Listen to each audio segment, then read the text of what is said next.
Assalamualaikum warahmatullahi wabarakatuh.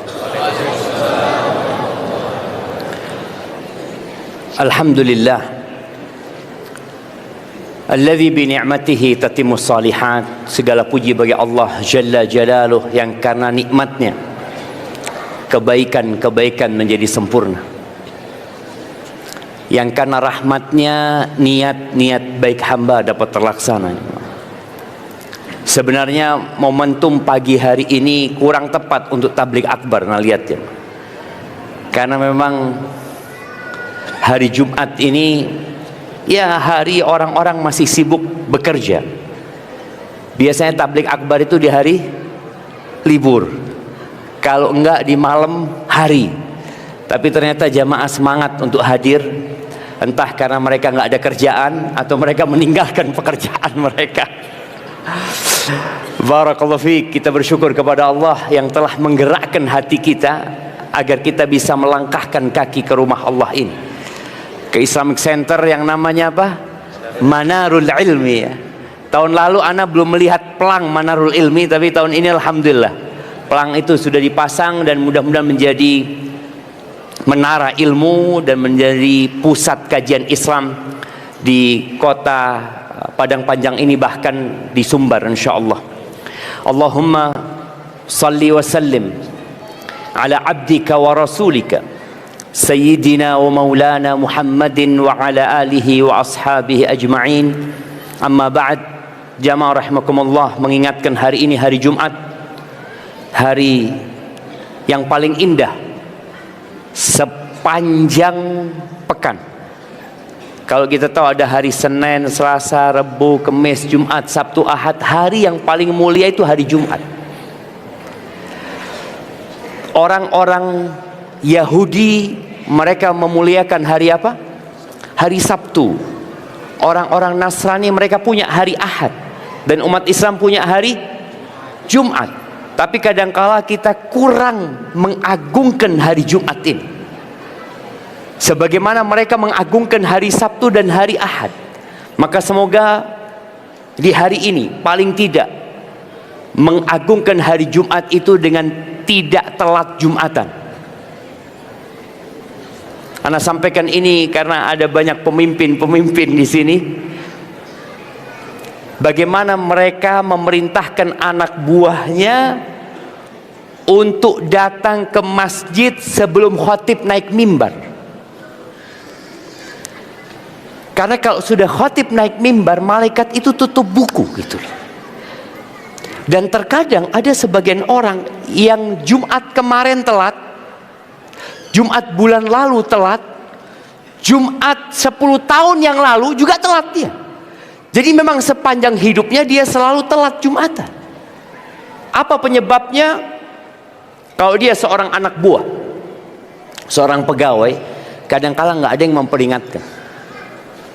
Dia datang setelah khatib khutbah kedua, setelah doa, dan kadangkala masjid itu penuh sudah. Dia di belakang berdiri seakan-akan orang paling taat kepada Allah. Diliatin khatibnya, kok nggak selesai-selesai khutbahnya. Dia menjadi orang yang pertama, terakhir datang dan pertama pulang.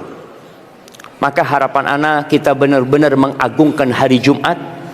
Bagaimana yang punya kedudukan, yang punya toko umpamanya, dia perintahkan anak buahnya untuk berangkat ke masjid sebelum khatib naik mimbar. Dengan cara itu, ya paling tidak kita sudah mengagungkan hari Jumat ini. Dan di antara amal yang mengagungkan hari Jumat adalah memperbanyak salawat buat Rasulullah sallallahu alaihi wasallam. Tolong hari Jumat ini antum hitung salawat antum. Ada apa dihitung Ustaz? Ana sudah banyak salawatnya. Orang kalau tidak menghitung, dia itu merasa sudah banyak. Merasa. Tapi coba antum hitung. Atau antum menitin. Ana mau salawat buat Nabi SAW 15 menit. 30 menit. 1 jam. Semoga dengan itu hidup kita jadi berkah. Jamaah rahimakumullah, tema kita hari ini adalah apa? Nah, prioritas utama dalam hidup. Masya Allah, Mau amplop apa mau buku? Ini bicara prioritas utama dalam hidup. Amplop aja.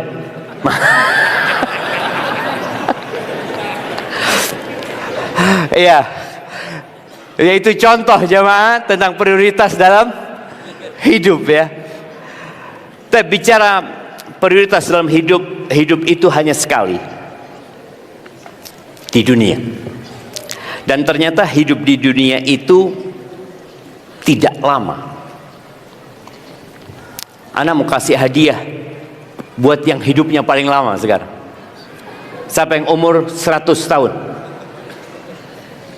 Nggak ada. 90 tahun udah mati.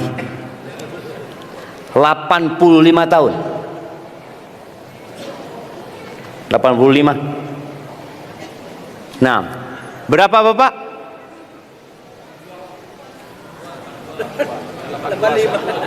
82. Tinggal 3 tahun lagi 85. Tapi memang nggak apa-apa. Kita kasih hadiah buku sama amplop beliau, karena cukup lama hidup beliau di dunia ini. Saya berikan kepada beliau. Ahibati fillah, kita ini yang sudah berumur di atas 60 tahun hendaklah mempersiapkan diri untuk meninggalkan dunia ini. Di negeri kita, ini mumpung banyak orang-orang pemerintahan, orang dipensiunkan itu umur berapa? Nah, ada yang 58. Nah, kenapa dipensiunkan? Kenapa diberhentikan orang ini? Sudah tidak pantas hidup lagi dia. Sudah tidak bisa memberikan manfaat. Sudah tidak produktif lagi. Dan itu pandangan manusia. Kayaknya sudah kurang kerjanya dia. Sudah tua dia. Banyak tidur, kecapean, sakit. Sudah lebih baik berhenti dia. Dan pensiun itu sebenarnya PHK terhormat. Dia itu di PHK terhormat. Dan beberapa kali ana diundang untuk memberikan kajian khusus kepada orang-orang yang mau purna kerja. Karena orang itu sebelum pensiun biasanya 1 tahun sudah tidak bekerja. Dia tetap dapat gaji, tapi udah enggak ya datang ke kantor ya, ngelihat sana, ngelihat sini, mulai stres dia. Kalau mau meninggalkan pekerjaan saja dia terbebani, bagaimana dengan meninggalkan kehidupan? Rasulullah sallallahu alaihi wasallam mengatakan, "Aktsiru dzikra hadzimil ladzat." Kalian perbanyak mengingat bukan masa pensiun, tapi kalian banyak mengingat pemutus kelezatan, yaitu kematian.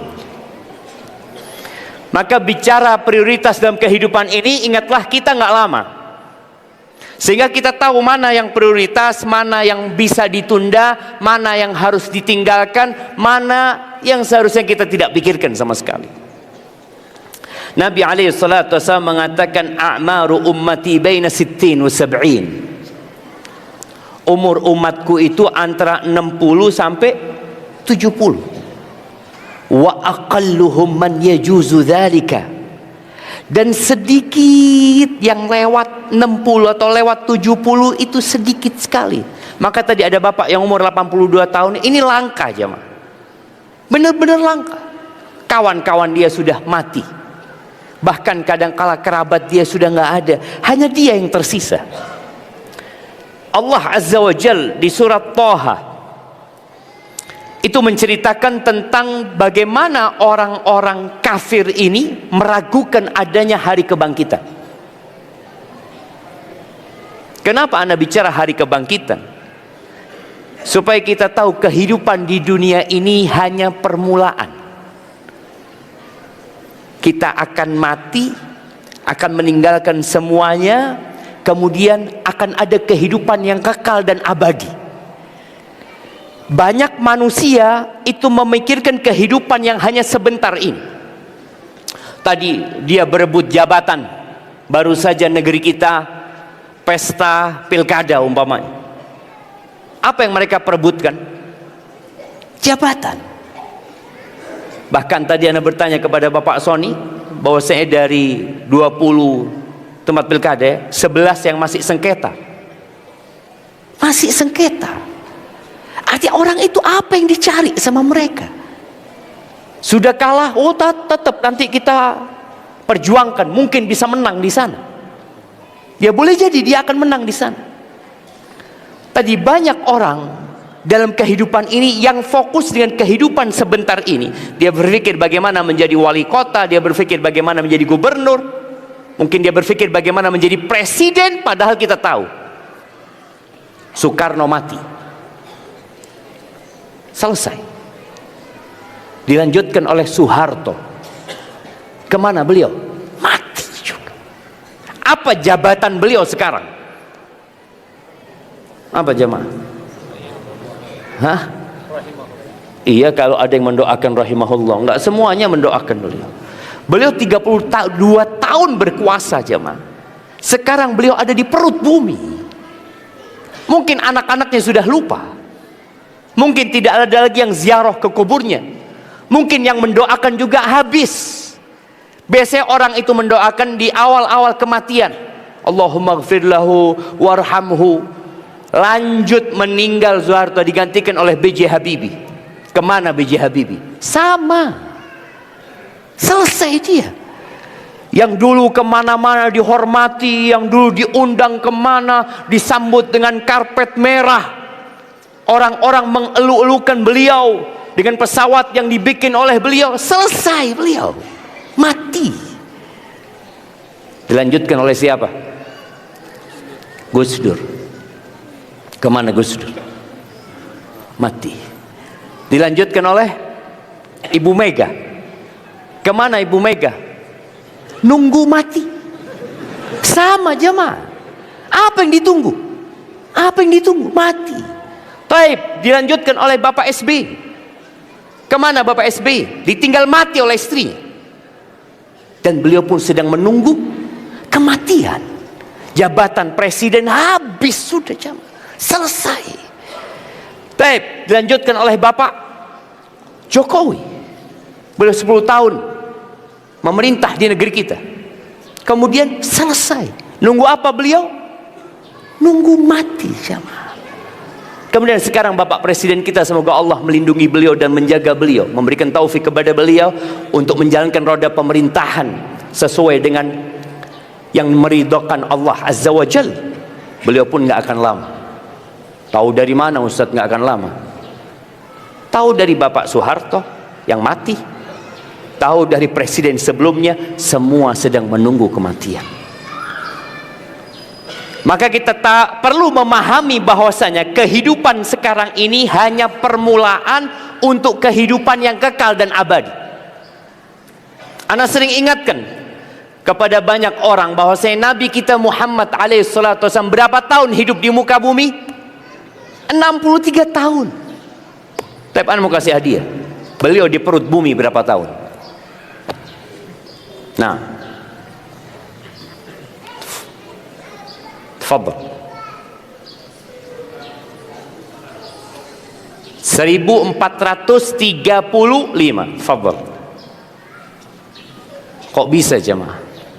Iya, beliau meninggal alaihi salatu wasallam tahun 11 Hijriah. 11. Sekarang tahun 1446. Lebih lama mana beliau di muka bumi apa di perut bumi? Di perut bumi. Kalau bicara prioritas, seharusnya engkau berpikir apa? Yang itu loh, yang aku akan lama di sana. Sebagian orang ketika tahu dia itu hanya akan berada di padang panjang ini 5 hari, dia nggak akan beli rumah, jemaah. Buat apa anda beli rumah di sini? Tapi kalau 2 bulan beli rumah Padang Panjang, ada yang orang tinggal di Padang Panjang beli rumah. Berapa lama antum makan di sini? 2 bulan. Alhamdulillah anak sudah beli rumah. Apa kata orang? Antum cuma 2 bulan beli rumah, kayaknya harus ke dokter antum. Kalau antum mau tinggal lama, baru beli rumah. Nah, sekarang kalau kita berpikir, Di muka bumi cuma 70 tahun, di perut bumi 3000 tahun. Berarti beli rumah di mana kita? Ya di perut bumi itu kita beli rumah. Apalagi kalau ternyata di sana khalidina fiha abada, kekal selama-lamanya. Tapi banyak orang meragukan terjadinya kiamat, sehingga mereka sibuk bekerja, dan dia pikir itulah hakikat kehidupan, itulah prioritas dalam kehidupan ini. Ada seorang apa ya sebutannya, bajingan mungkin dia mengatakan, anak ini salah didik Ustaz. Kok bisa bang? Dia sudah tobat waktu itu. Dia itu menjadi presiden sabung ayam se-Asia Tenggara. Bayangkan jemaah. Dia bertobat, dia ngomong, karena memang orang tua ana Ustaz, sejak kecil jadi anak-anak, kau harus pinter Pak, supaya engkau bisa jadi orang kaya, supaya engkau bisa bekerja. Jadi seakan-akan prioritas hidup ini adalah bekerja untuk cari uang, untuk mendapatkan harta. Sehingga banyak anak-anak itu yang disekolahkan tujuannya apa? Fulus. Jarang orang tua mengatakan, nak, engkau belajar yang benar supaya engkau jadi hamba Allah yang taat, nak, supaya kamu jadi anak yang soleh, yang bermanfaat buat dirimu sendiri di dunia dan di akhirat, kemudian buat bangsa dan negara, buat agama. Enggak. Kenapa? Karena kadang-kala keimanan kita dengan hari akhir itu lemah. Allah menceritakan tentang orang-orang kafir ini di surat Thaha ayat 115 sampai 108. Wa yas'alunaka 'anil jibal. Mereka bertanya kepadamu tentang gunung. Kita ini berada di daerah yang dikelilingi gunung. Kalau rumah kena gempa hancur, kita lihat. Kejadian kemarin longsor yang terjadi, kita lihat. Ana kemarin melewatin jalur di mana bekas banjir bandang dan longsor itu. Ana melihat ada rumah-rumah yang hancur, tempat-tempat wisata yang sudah tidak ada sisanya. Tapi bagaimana dengan gunung itu sendiri? Faqul yansifuha rabbi nasfa. Katakan kepada mereka, Rabbku Allah Azza wa Jalla akan menghancurkan gunung sehancur-hancur. Allah akan ledakkan gunung itu, sehancur-hancurnya. Fayadharuha qa'an safsafa. Dan Allah akan jadikan bumi ini nanti rata, jemaah. Orang yang mau ke Bukit Tinggi, orang yang mau ke Padang Panjang, kita lihat jalurnya itu naik turun, naik lagi turun lagi, naik lagi turun lagi, nanti akan rata sama tanah. La tara fiha iwajan wala amta. Nggak ada yang berkelok-kelok lagi, nggak ada yang naik turun, bahkan tidak ada tanda di tempat ini ada masjid Manarul Ilmi. Nggak ada. Masjid ini akan hancur. Oh, dulu anak pernah ngaji di situ. Oh, dulu anak pernah punya rumah. Nggak ada. Selesai, jangan. Karena memang bumi ini diciptakan untuk dihancurkan oleh Allah Azza wa Jalla. Tapi kadangkala kita sibuk membangun di tempat ini, lupa untuk membangun di tempat yang kekal dan abadi. Ahibati fillah, sebelum bicara apa yang prioritas dalam kehidupan ini, hendaklah setiap orang itu membaca track record dia. Karena kadangkala orang kalau sudah di atas umur 40 tahun itu jadi orang sukses. Dulu anak kerjanya susah Ustaz. Dulu anak pegawai biasa Ustaz. Dulu anak dulu cerita lama dia. Iya. Ada satu cerita yang engkau perlu diingatkan. Cerita ketika engkau di perut ibundamu. Engkau dulu apa? Apa? Allah mengatakan di surat Al-Insan. Surat Al-Insan ini dianjurkan dibaca kapan? Nggak jadi karena hari Jumat waktu salat subuh. Nah, Hal ata 'alal insani hinum minad dahr lam yakun syai'an madhkura. Apakah pernah datang kepada manusia ini? Kita sekarang jadi manusia. Ada satu fase yang dia itu disebut nggak bisa. Ana sebelum tanggal, kalau Masehi ana lahir tanggal 15 Desember 77. Sebelum tanggal itu ana nggak ada. Dan ana nggak bisa disebut. Nggak ada yang tahu sama ana. Kadang-kala orang ini lupa dengan fase itu. Fase ketika dia menjadi orok bayi yang tidak bisa berbuat apa-apa. Lebih kuat mana? Bayi manusia apa bayi kambing? Bayi kerbau, kita lihat. Lebih kuat mana jemaah? Kalau bicara kuat-kuatan. Kerbau, lahir bisa jalan. Antum lahir nggak bisa apa-apa. Duduk nggak bisa. Ngomong nggak bisa. Sekarang udah pinter ngomong, lupa dengan masa itu. Engkau akan kembali nggak bisa ngomong. Engkau akan kembali gak bisa berbuat apa-apa. Sebagaimana engkau dulu digendong, akan ada satu fase engkau digendong lagi. Digendong lagi. Di fase engkau tidak bisa mandi sendiri, engkau dimandikan, akan datang fase engkau dimandikan lagi.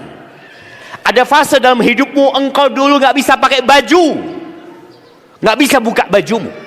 Ada yang membukakan bajumu, ada yang memandikanmu, ada yang memakaikan bajumu. Ada fase engkau kembali nggak bisa buka baju.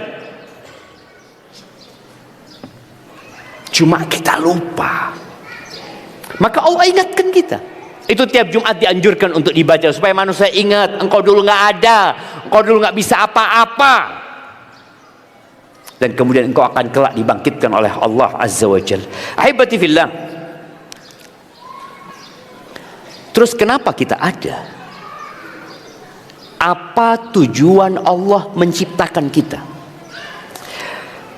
Tujuan menciptakan manusia berbeda dengan tujuan menciptakan bumi dan isinya. Sebelum manusia ada di sini, bumi sudah ada. Binatang-binatang ternak sudah Allah ciptakan. Padi sudah tumbuh. Begitu pula jagung. Hutan yang kita lihat itu sudah ada sebelum manusia turun ke muka bumi ini. Sebelum Nabi Adam diturunkan, bumi ini sudah ada, semua fasilitas sudah ada, dan Allah menciptakan bumi ini buat kita. Makanya kalau kita lihat manusia mengeksploitasi dunia ini, terserah dia. Apa yang dieksploitasi di padang panjang oleh manusia? Ada emas di sini? Nggak ada. Coba dicari lah. Apa yang ada di sini? Batu kapur. Batu kapur. Itu sudah ada. Umurnya batu kapur itu sebelum manusia hadir di muka bumi ini. Taib. Di beberapa tempat ada batu bara. Itu ada sebelum manusia turun ke muka bumi ini.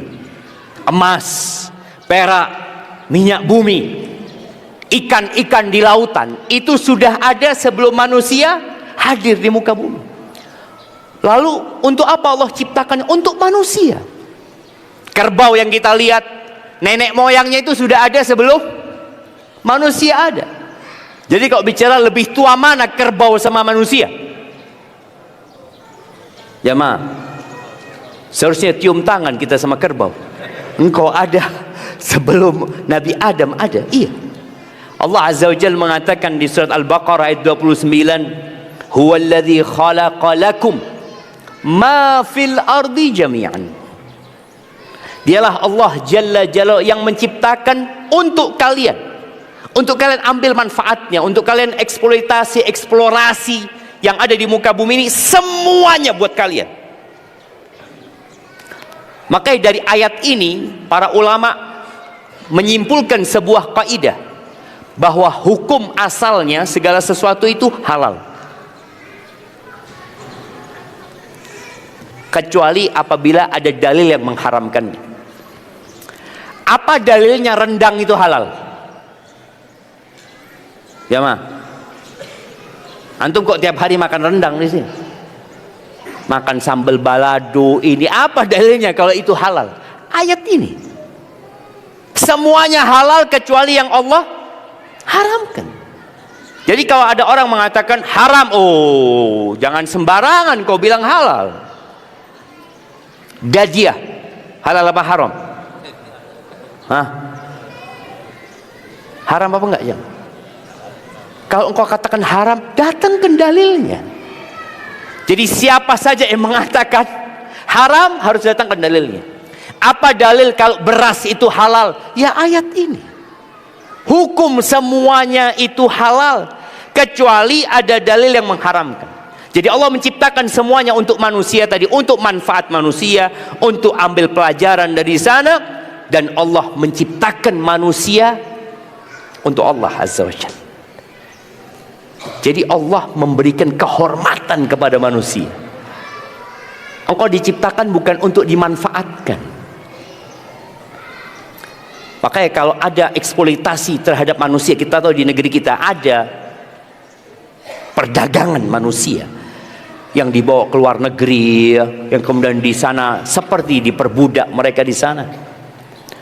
Enggak, Allah memuliakan manusia. Kata Allah di surat Az-Zariyat ayat 56, 57 dan 58, Allah mengatakan wa ma khalaqtul jinna wal insa illa liya'budun.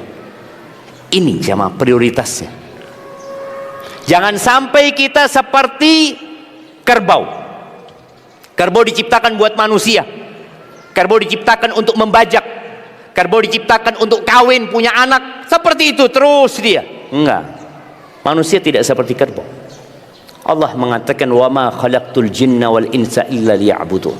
Tidaklah aku ciptakan bangsa jin dan manusia kecuali untuk beribadah kepadaku. Ma uridu minhum min rizqin wa ma uridu ayyut'imun. Aku nggak butuh, aku nggak minta rizki dari manusia. Aku tidak menyuruh manusia untuk bekerja kemudian hasilnya diberikan kepada aku. Tidak, kata Allah. Innallaha huwar razzaq dzul quwwatil matin. Sesungguhnya Allah itu maha memberi rizki dan maha kuat dan perkasa. Hubungan manusia sama manusia berbeda dengan hubungan manusia sama Allah Azza wa Jalla. Manusia sama manusia itu saling memberikan manfaat. Ya, kita kalau punya anak buah nggak kerja dengan baik, apa yang akan kita lakukan kepada dia? Engkau merugikan aku, kata dia. Dia akan di PHK. Contoh tadi, bicara ada orang dipensiunkan. Kenapa? Mungkin sudah tidak produktif lagi, sudah selesai. Ada masa orang itu dikatakan udah selesai, kami nggak butuh sama kamu sekarang, karena kamu sudah tua. Tapi sama Allah Azza wa Jalla, sejak kecil, muda, tua, Allah nggak butuh dengan ibadah kita.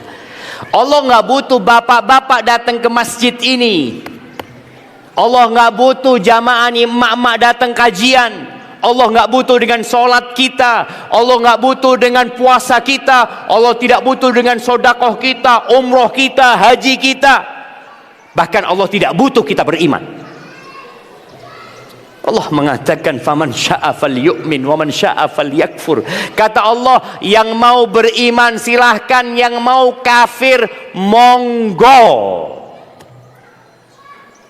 Berbeda ketika kita bekerja di negara, ketika kita bekerja di perusahaan. Perusahaan butuh sama kita, maka kadangkala kita bisa ya memberikan penawaran lebih tinggi.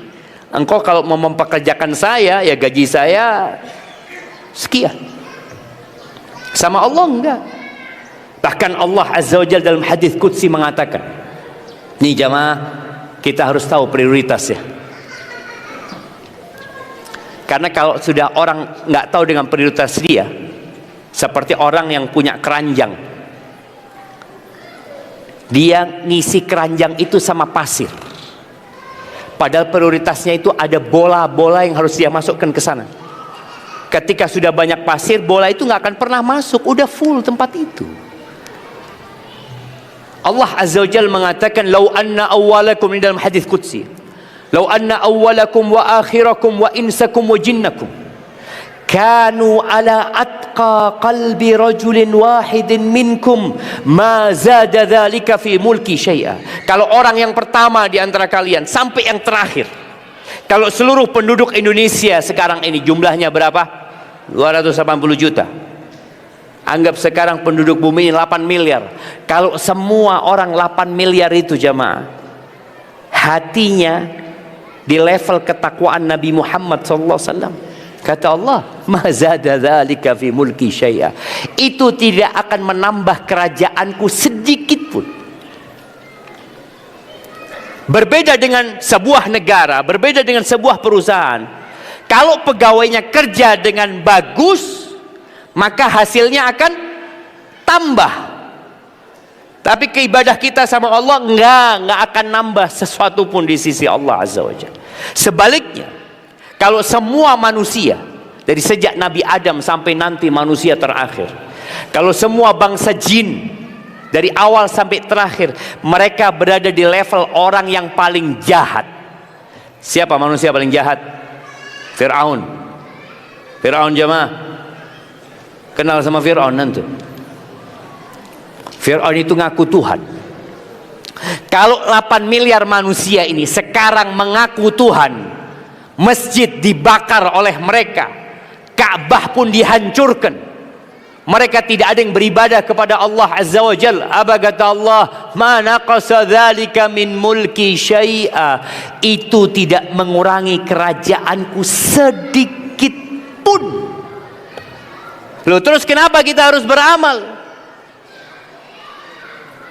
Innama hiya a'malukum uhsiha lakum. Itu amalan buat kalian. Kalian sholat ya buat kalian, kalian berangkat umroh ya buat kalian, kalian puasa itu buat kalian. Semua manfaat dari ibadah kita itu untuk kita sendiri, nggak ada buat Allah. Uhsiha lakum, aku catat buat kalian. Jadi pahala dari amalan kita itu bukan di dunia aja mah. Gimana kalau ibadah sholat tuh pahalanya di dunia? Enak nggak? Gimana kalau setiap antum sholat dapat motor satu? Sholat nggak semua orang? Taib. Sholat subuh dapat motor satu. Zuhur dapat motor lagi. Asar dapat motor lagi. Mau antum apain motornya? Hah? Mau dijual? Siapa yang beli? Siapa yang beli motor itu? Semua orang punya motor. Iya Ustaz, motor. Coba fulus Ustaz. Oke. Kalau setiap kita sholat itu dapat uang 100.000, berarti habis sholat isya kita dapat berapa? 500.000. Kalau kita sholat sama istri kita dapat berapa? 1 juta. Enak bang. Enak nggak enak? Kita punya anak 6, tiap hari mereka sholat dapat berapa? 5 kali 6 3 juta. Tambah bapak ibunya, ini tiap hari jemaah. Kira-kira uang itu buat apa sama antum? Buat apa? Hah? Beli motor. Beli motor tadi. Ada yang jual motor. Orang semua bekerja itu untuk dapat uang. Semuanya jemaah. Tapi kalau ternyata ibadah dapat uang, dunia ini tutup jemaah. Tutup dunia. Antum dengan uang antum berangkat mau ngisi bensin, ada SPBU yang buka, datang, ayo bensin kata dia. Enggak bang, sudah nggak apa-apa, 1 liter 100.000. 100.000 kalau cuma fulus sholat anda bang dapat fulus. Ada apa jaga SPBU? Ada apa orang menanam di sana? Orang menanam itu cari duit bang, cari uang. Makanya dalam kehidupan dunia ini Allah tidak berikan pahala di sini. Al-yaum amal bila hisab. Maka tadi kalau bicara prioritas kita beribadah, Ustaz, anak ibadah tapi nggak dapat apa-apa. Ya bukan di sini. Ketika semua pahala ibadah itu diberikan di dunia, tutup dunia ini, jemaah. Orang nggak akan bekerja. Maka Allah tidak jadikan pahala itu di sini, tapi pahala itu kelak di akhirat. Hadis Nabi SAW, rakaatul fajri khairun minad dunya wa ma fiha. 2 rakaat sebelum subuh itu lebih baik dari dunia dan isinya. Membaca Al-Quran di masjid, antum berangkat dari rumah, datang ke masjid, nunggu azan, nunggu qomat, antum baca 1 ayat. Itu kata Nabi SAW, khairun min naqah. Itu lebih baik dari seekor onta. Antum mau ontanya apa mau lebih baik dari onta? Kira-kira kalau antum baca Quran, baca 1 huruf, satu ayat, alif lam mim, datang onta, masya Allah. Dzalikal kitabu la raiba fi hudal lil muttaqin. Lebih besar lagi ontanya, masya Allah. Kira-kira mau ditaruh di mana ontanya sama antum? Antum bawa ke pasar, Anda bawa ke pasar, Ustaz. Fulus. Datang ke pasar, semua orang bawa onta. Siapa yang mau? Nggak ada. Makanya pahala itu di akhirat, jemaah. Nabi SAW mengatakan, la maudi'u sauti ahadikum fil jannah. Tempat cambuk kalian. Tempat cambuk itu 1 meter lah. Orang dulu naik kuda ada cambuknya. Dan biasanya kalau masuk rumah cambuk itu ditaruh di tembok itu. Itu loh, lokasi 1 meter di surga lebih baik dari dunia dan isinya. Tapi kan nanti, Ustaz. Iya. Orang-orang itu sekarang tanggal berapa? Tanggal 10 ya, Masehinya. Itu pegawai digaji, Bapak. Tanggal 10 digaji? Enggak kan? Gajian tanggal berapa? Tanggal 1 kan? Tapi dia kerja tetap tanggal 10. Tanggal 11 masuk enggak dia? Masuk. Kemudian tanggal 12, 13, tanggal 20 masuk enggak dia? Padahal enggak digaji, jemaah. Dia gajiannya bulanan. Tapi kenapa dia terus bekerja? Kenapa jam 7 dia berangkat ngantor sampai sore? Karena dia yakin ada gajinya. Kapan? Nanti, Ustadz, bukan sekarang. Jangan terburu-buru lah. Sahih. Begitu pula dengan urusan ibadah kita. Jamaah rahimakumullah. Orang yang tidak menjalankan tugas beribadah kepada Allah itu seperti binatang. Suami istri, kawan dengan kawannya, bos sama anak buahnya. Ketika terjadi keributan, makian yang paling buruk itu apa? Buat dia akan sebutkan kebun binatang. Iya. Kalau kamu ini itu, kamu itu ini, dia akan sebutkan binatang-binatang itu, jemaah. Karena dia tahu binatang itu nggak berakal. Engkau ini punya akal. Gimana kok melakukan hal itu? Maka dia akan sebut nama binatang itu. Ternyata memang Allah menyebutkan. Di surat Al-Furqan ayat 44. Allah mengatakan, am tahsabu anna aktsarahum yasma'un aw yaqilun. Apakah kau mengira kebanyakan orang-orang itu mendengar, berakal? Ketika dikasih tahu, dikasih nasihat, didakwain agar beribadah kepada Allah Azza wa Jalla, lalu mereka menolak. Kata Allah Jalla Jalaluhu, inhum illa kal an'am.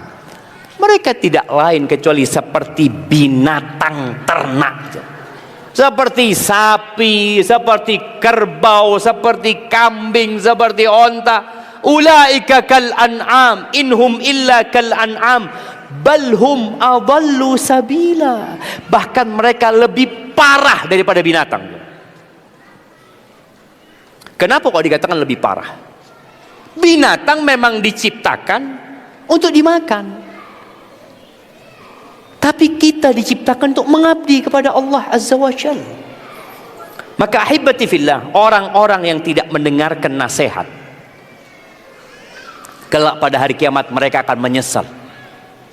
Mereka akan mengatakan, lau kunna nasma' au na'qil. Kalau dulu waktu kita hidup di dunia kita mau mendengarkan. Yang datang kajian di masjid itu berapa banyak jamaah?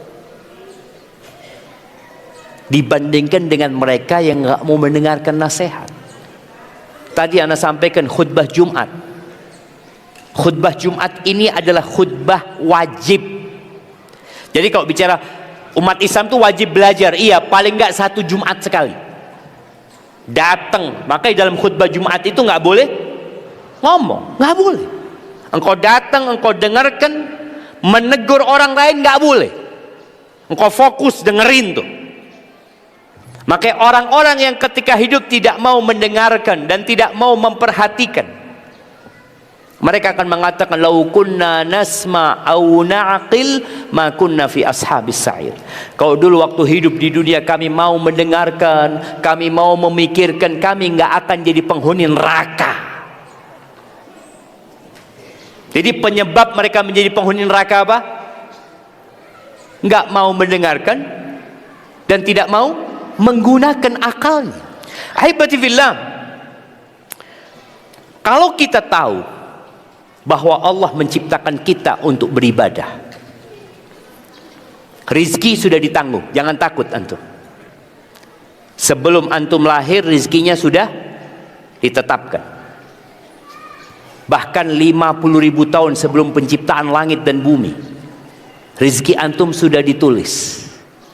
Allah kasih fasilitas. Fasilitas yang pertama itu tubuh ini jemaah. Kedua mata, kedua kaki, kedua tangan, kepala nih. Makanya orang itu kalau sujud harus sujud di atas 7 anggota tubuh. Itu semua fasilitas harus antum tundukkan. Gunakan keningmu, letakkan di bumi. Cium dengan hidung, dengan ujung hidungnya ini. Kemudian tanganmu, kemudian lututmu, kemudian jari-jari kakimu.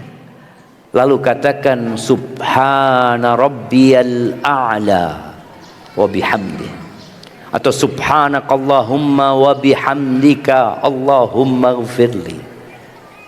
Allah kasih fasilitas semua itu kepada kita agar kita gunakan untuk beribadah. Baik, harta selama kepalamu masih bisa goyang, selama jantungmu masih berdetak, berarti rizkimu ada. Buktikan, buktikan, akan terus ada. Oh alhamdulillah kalau seperti itu, anak sudah beribadah. Ternyata ibadah ini ada syaratnya. Ibadah itu tidak akan diterima kecuali dengan 2 syarat. Syarat yang pertama itu namanya tauhid, mengesahkan Allah Azza wa Jalla. Syarat kedua itu sesuai dengan aturan. Siapa yang bikin aturan? Allah Azza wa Jalla. Bolehkah kita sholat Jumat 6 rakaat? Jemaah, atau sholat subuh? Ini ada orang mengatakan, ya Allah Ustaz, ana ini banyak dosanya Ustaz, banyak sholat yang ana tinggalkan. Insya Allah mulai besok ana akan sholat subuh 6 rakaat Ustaz. Boleh nggak jemaah? Loh, sholat ibadah dia, kenapa nggak boleh? Siapa yang mau menyebutkan? Nah, kenapa nggak boleh? Masya Allah, ini kasih hadiah. Mau buku, mau amplop? Amplop lagi. Ahlan wa sahlan, Masya Allah, barakallahu fikum. Iya, karena itu tidak sesuai dengan aturan. Nabi alaihissalam sholat subuh berapa rakaat? 2 rakaat. Ya sudah 2 rakaat aja sholatnya. Loh, ana ini Ustaz banyak dosanya, tetap 2 rakaat. Mau orang itu banyak dosanya, mau sedikit dosanya, tetap sholatnya 2 rakaat. Baik. Haji. Ustadz, haji ini kan antrian di, oh ini ada Bapak Depak ini. Antrian haji berapa tahun sekarang di sini? Ada yang 25 tahun. Bagaimana Ustadz kalau haji kita bikin 3 kali setahun? Ini kan masalahnya Ustadz, kenapa ngantri? Karena haji cuma sekali setahun. Udahlah, kita bikin kesepakatan. Gimana hajinya kita bikin 3 kali setahun? Oh, Arab Saudi nggak terima. Baik, kita bikin di Bukit Tinggi Ustadz, Padang Panjang. Cukup kan Islamic Center bikin Ka'bah di situ? Nggak bisa sama. Ibadah itu bukan suka-suka kita, tapi mengikuti aturan. Nabi SAW hajinya itu di bulan haji. Al-hajju ashhurun ma'lumat. Haji itu bulan-bulannya sudah ditentukan. Yang disebut bulan haji itu Syawal, Dzulqa'dah, Dzulhijjah. Puncak ibadah haji itu wukuf tanggal 9 di Arafah.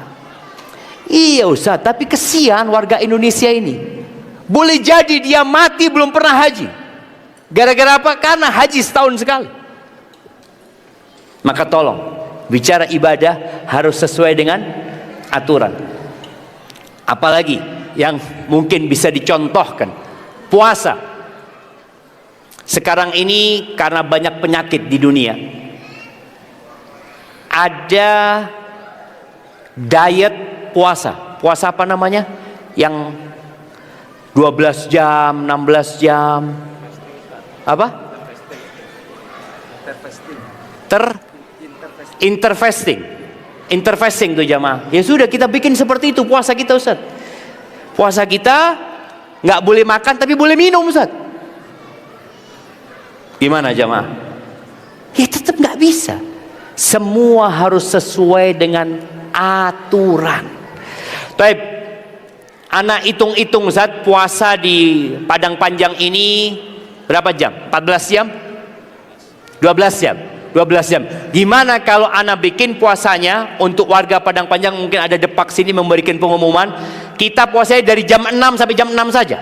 Kan sama 12 jam. Atau kita tambahin sudah dari jam 6 sampai jam 7. Boleh nggak jamaah? Nggak boleh.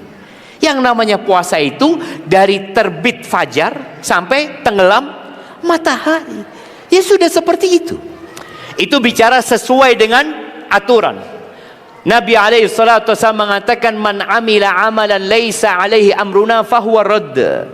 Barang siapa yang beramal suatu amalan, amal soleh dia kerjakan, tapi tidak sesuai dengan aturan kami, maka ditolak. Walaupun itu sholat. Boleh sholat sunnah setelah sholat asar. Ana mau ba'diyah Ustaz. Apakah Allah akan mengadab dia karena dia sholat? Jemaah, sholat dia. Dia diadab karena tidak mengikuti aturan. Maka penting kita belajar aturan. Tapi bukan itu yang akan kita bahas. Tentang syarat yang pertama, yaitu mentauhidkan Allah. Ibadah itu harus ikhlas. Dan ibadah tidak akan diterima kecuali dengan keikhlasan yang kita lakukan. Tauhidullah.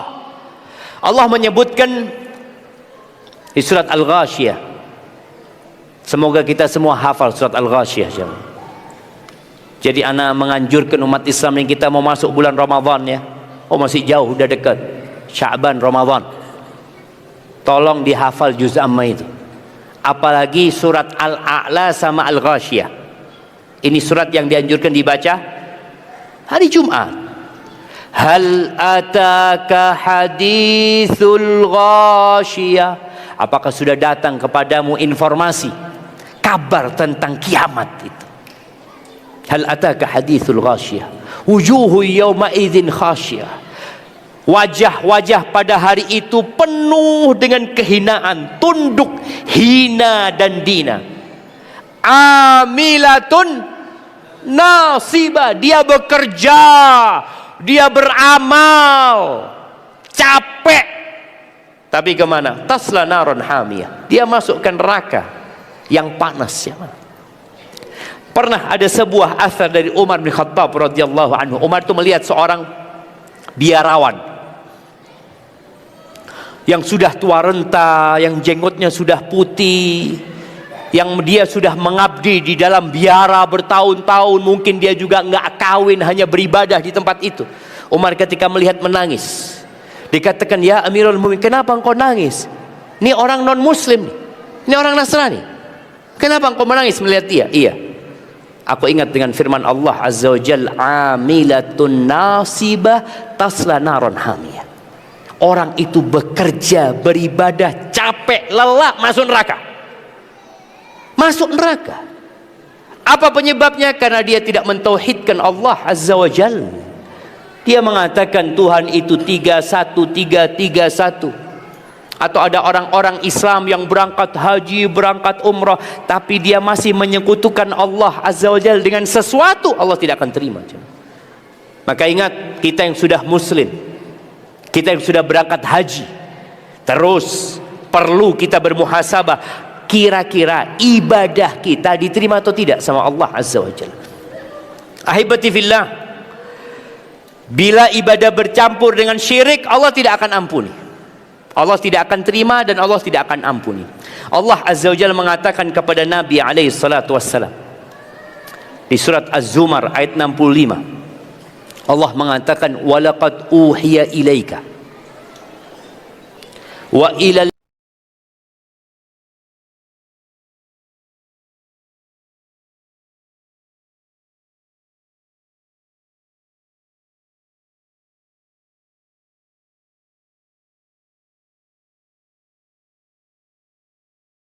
alladzi Hud, Saleh, Ibrahim, Lut, Ismail, Ishak, Yaqub, Yusuf, terus kepada Nabi Musa, Nabi Isa, sampai Nabi kita Muhammad alaihissalatu wasallam. Ini wahyu yang sama. Walaqad uhiya ilaika wa ilal ladzina min qablika. Apa isi wahyu itu? Kok semua nabi dapat wahyu yang sama? La in asyrakta la yahbatanna amaluka wala takunanna minal khasirin. Apabila kamu melakukan kesyirikan, semua amalanmu gugur. Ini nabi jamaah.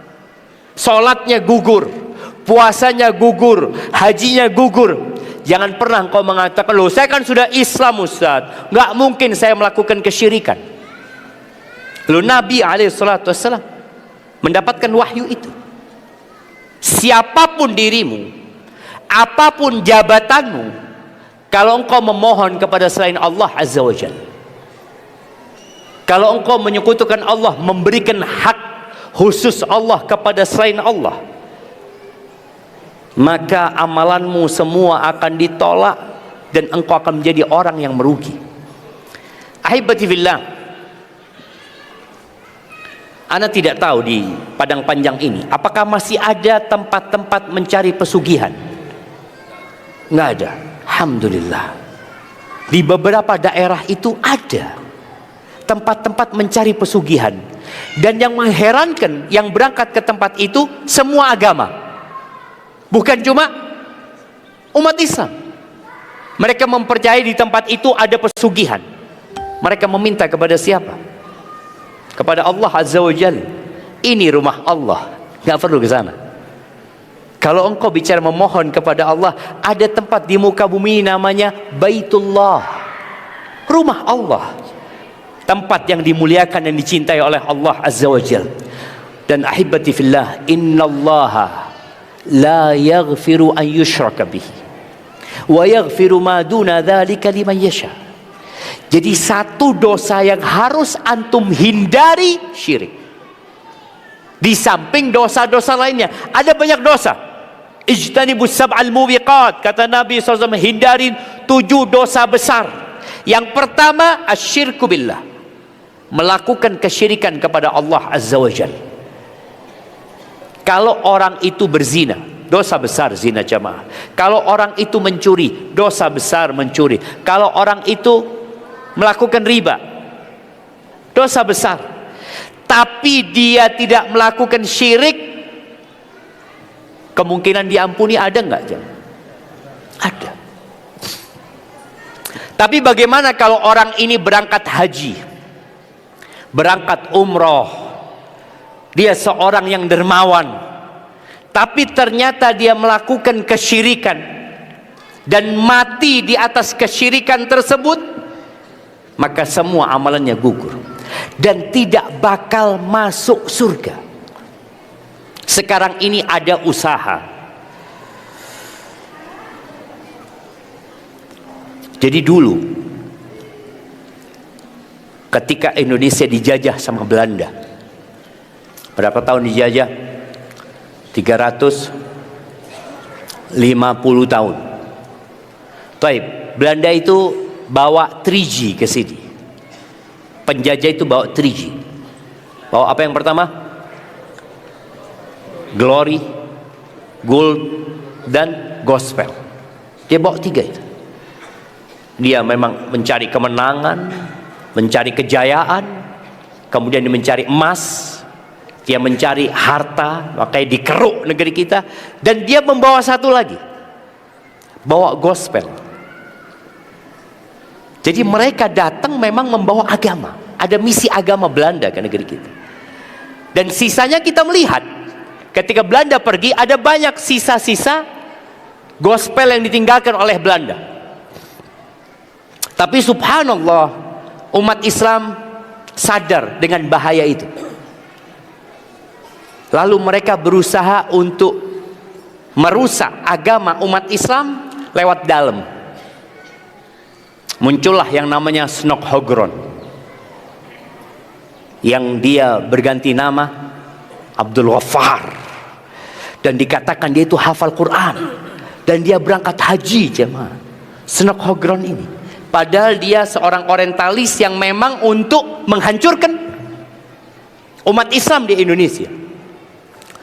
Tapi ketika penjajahan bubar, maka ada usaha lain untuk menghancurkan umat Islam lewat pemikiran mereka. Sekarang lagi digalakkan, digaungkan, semua agama sama. Udahlah, semua agama sama.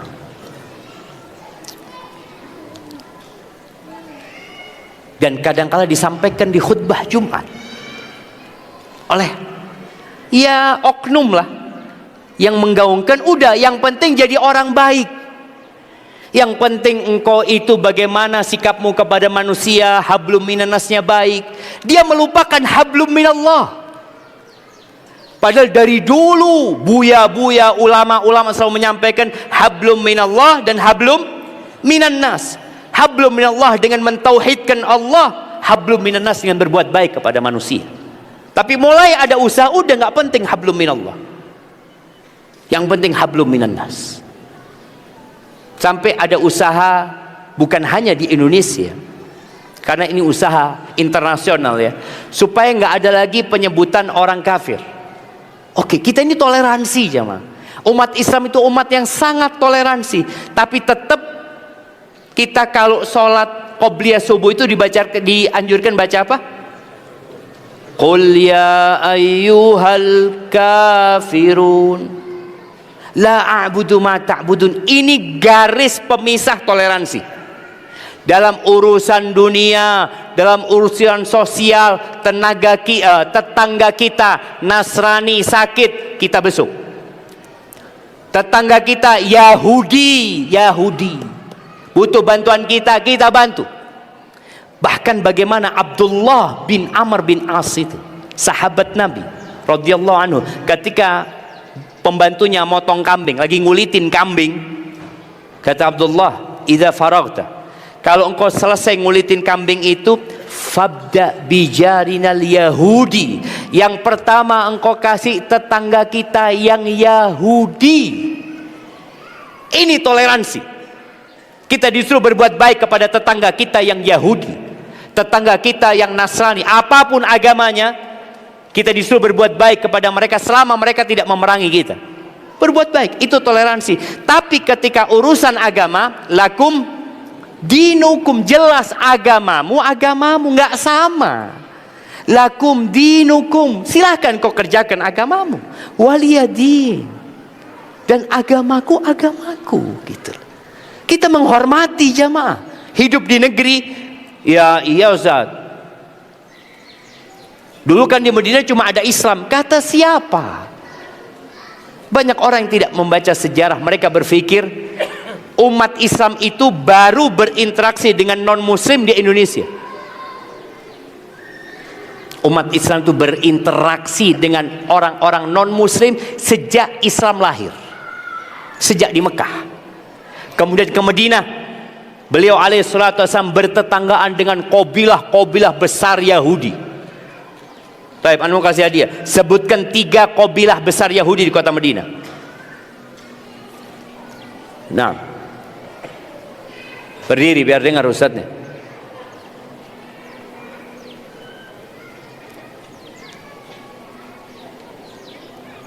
Tafadhal. Banu Qainuqa, Banu Quraidah. Satu lagi, Banu Nadir. Ahsanta. Mau fulus apa buku? Hah? Buku. Fulus sama kita.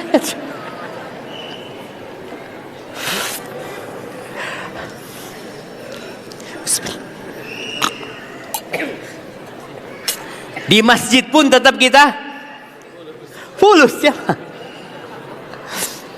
Type 2, 3 kabilah besar Yahudi, Banu Qainuqa. Akhirnya mereka diusir karena mereka berkhianat. Jadi ketika hidup di satu negara, ada non muslim di sana, ada MOU yang dibuat sama-sama menjaga stabilitas nasional. Tapi ternyata Banu Qainuqa berkhianat, mereka diusir. Banu Nadir berkhianat, mereka diusir. Bukan karena Islam nggak mau berhidup sama mereka, karena mereka berkhianat. Yang ketiga, Banu Quraidah, mereka berkhianat pada masa perang, maka mereka dibunuh. Jadi kalau bicara toleransi, dari sejak hijrahnya Nabi SAW, beliau sudah menunjukkan bagaimana toleransi. Kemudian Umar bin Khattab radhiyallahu anhu. Orang kalau berpikir Umar ini keras orangnya ya, mungkin dia orang tidak toleransi. Subhanallah, ketika Umar menerima kunci Masjidil Aqsa di Palestina sana, itu gereja-gereja nggak ada yang dihancurin jemaah, nggak ada yang dihancurin. Jadi ketika Indonesia merdeka, gereja-gereja itu ada, apakah dihancurin? Tidak. Nyontoh siapa? Oh ini Indonesia, ini karena kita memang orang-orang toleransi. Enggak, sejak zaman Umar bin Khattab sudah diajarin. Biarkan mereka beribadah, kasih kebebasan beribadah. Nah, tapi supaya antum tahu sejarah, ketika musuh-musuh Islam berkuasa, tidak boleh ada satu muslim yang hidup. Buktinya Andalusia, Spanyol. Umat Islam itu pernah ada di Spanyol 800 tahun kira-kira. 800 tahun. Sejak tahun 92 Hijriah sampai tahun 850-an kira-kira. Setelah itu hilang umat Islam. Kok bisa hilang? Iya, karena mereka tidak mengizinkan ada satu muslim hidup di tanah mereka. Anda pernah ke Spanyol? Ya, sebagian orang yuk ke Spanyol melihat peradaban Islam di sana. Nggak ada. Ketika Anda tanya, ada nggak muslim yang sejak zamannya Imam Ibnu Hazm Al-Andalusi, Imam Al-Qurtubi dengan tafsirnya Al-Qurtubi? Nggak ada. Habis. Apa disebut genosida? Nggak ada. Tapi ketika Islam berkuasa di Spanyol, orang Nasrani hidup bebas. Silahkan mereka, nggak diwajibkan mereka keluar dari agama mereka. La ikraha fid din, nggak ada. Engkau mau hidup di negeri ini, ya ikut aturan, silahkan. Tapi ingat, tidak kemudian dikatakan semua agama sama. Kalau semua agama sama, kenapa Nabi SAW diutus? Kenapa Nabi berdakwah? Kenapa Nabi ngutus Mu'ad bin Jabal ke Yaman mendakwain ahlul kitab, enggak samaan. Dan Allah menurunkan surat Al-Bayyinah, surat penjelasan yang jelas. Allah mengatakan di sini, ini bicara agama, bicara urusan dunia, ingat, lakum dinukum waliyadin. Kita toleransi, kita hidup bersosialisasi dengan mereka. Tapi bicara urusan agama, Allah mengatakan, innalladzina kafaru min ahlil kitabi wal musyrikina fi nari jahannam khalidina fiha ulaika hum syarrul bariyah. Kita nggak sembunyikan itu. Bicara urusan agama, sesungguhnya orang-orang kafir dari kalangan ahlul kitab, Yahudi dan Nasrani, dan dari kalangan orang-orang musyrik, apapun agamanya, mereka melakukan kesyirikan. Kata Allah, finari jahannam, mereka berada di neraka jahannam, khalidina fiha, kekal selama-lamanya di sana. Oh, itu kan kata umat Islam. Iya, ini akidah kami.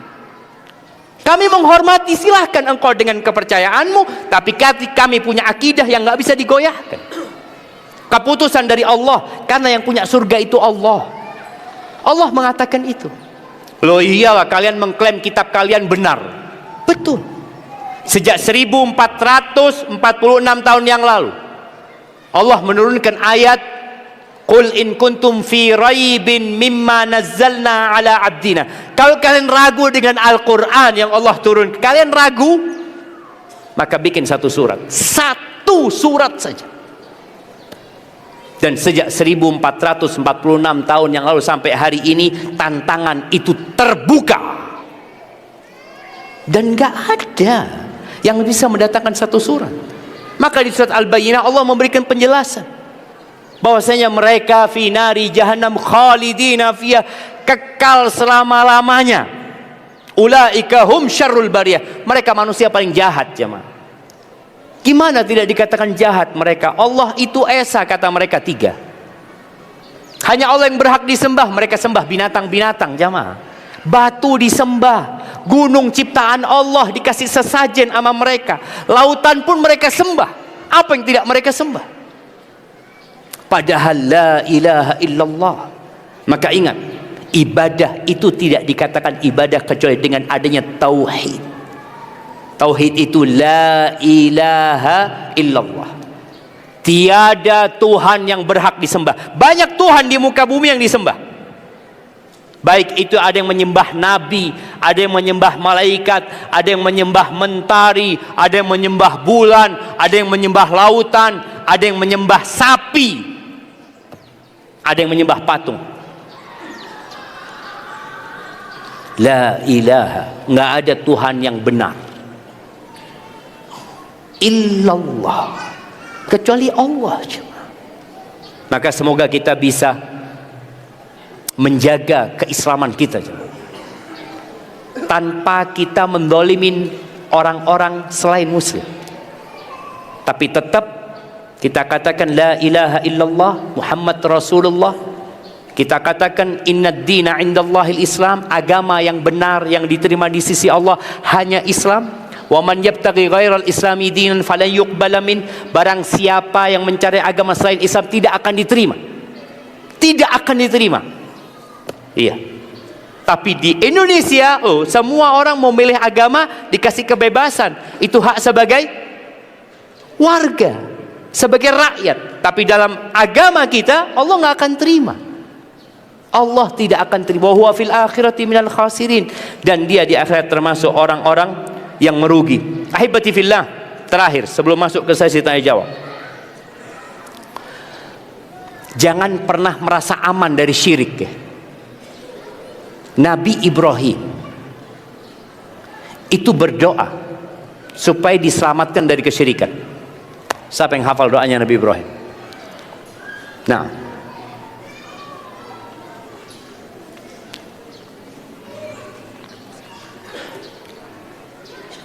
Allahumma inni a'udzubika an usyrika. Itu doanya Nabi Muhammad SAW, doanya Nabi Ibrahim. Rabbi ij'al hadha baladan aminan wajnubni wa baniya an na'budal asnam. Antum mau buku, mau amplop? Kalau amplop bisa buat beli buku, kalau buku nggak bisa. Hah? Amplop saja ya, Masya Allah. Ayat yang pertama turun itu apa? Iqra jemaah. Tapi kita memang males baca jam. Kalau fulus, Masya Allah. Tadi doanya Nabi Ibrahim, wajnubni wa bani an na'budal asnam. Hindarkan aku dan anak keturunanku dari menyembah berhala-berhala. Kalau Nabi Ibrahim takut sama kesyirikan, apalagi kita jemaah. Itu Nabi yang anaknya juga Nabi. Anaknya satu namanya Ishak, satunya namanya Ismail. Beliau takut anak-anaknya ini terkena penyakit kesyirikan. Apalagi kita. Jangan merasa aman dari kesyirikan, maka berdoa semoga Allah selamatkan kita dari kesyirikan. Ingat, prioritas hidup kita adalah mengabdi kepada Allah. Kerja silahkan, cari fulus silahkan, tujuannya Allah Azza wa Jalla. Baik, barakallahu fi